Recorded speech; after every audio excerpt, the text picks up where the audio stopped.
Elle aussi fait partie du patrimoine ardennais, la dernière brosserie du Grand Est. Une entreprise née il y a 200 ans, elle fabrique des pinceaux professionnels dans le monde entier. Un savoir-faire qui fait la fierté de ses employés haute voie de fait.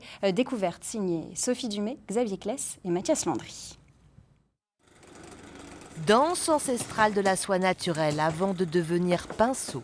Le geste est pour ainsi dire séculaire dans cette brosserie ardennaise. Ici, pas d'école pour apprendre, mais une formation transmise de brossière en brossière.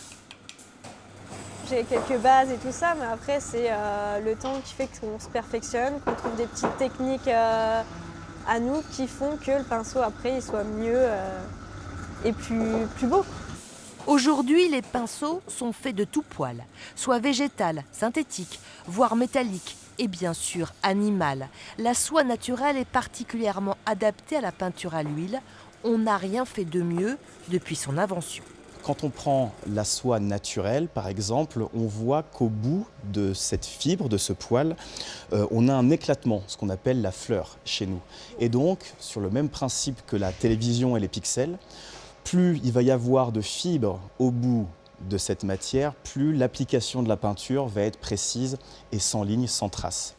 Les lignes de production automatisées ont fait leur apparition dans l'entreprise, mais pour certains modèles, impossible de remplacer le savoir-faire manuel par une machine.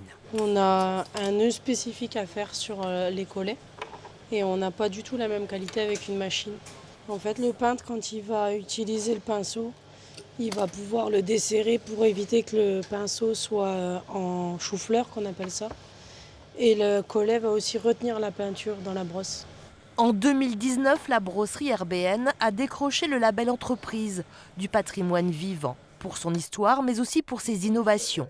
Un label qui permet de conquérir de nouveaux marchés. Les clients qui vont être exigeants sur la qualité, ça va être un plus forcément pour eux de voir ce label. Au-delà de ça, à l'export, on voit que ce label peut avoir son importance.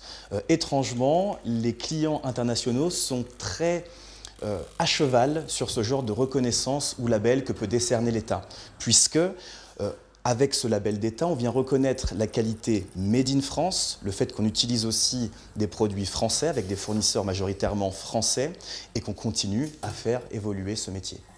Avec une progression de plus de 13% de son chiffre d'affaires en 2022, 10% à l'export, la brosserie RBN a plein de projets de développement dans des domaines très variés comme l'agriculture, la cosmétique ou encore la maroquinerie.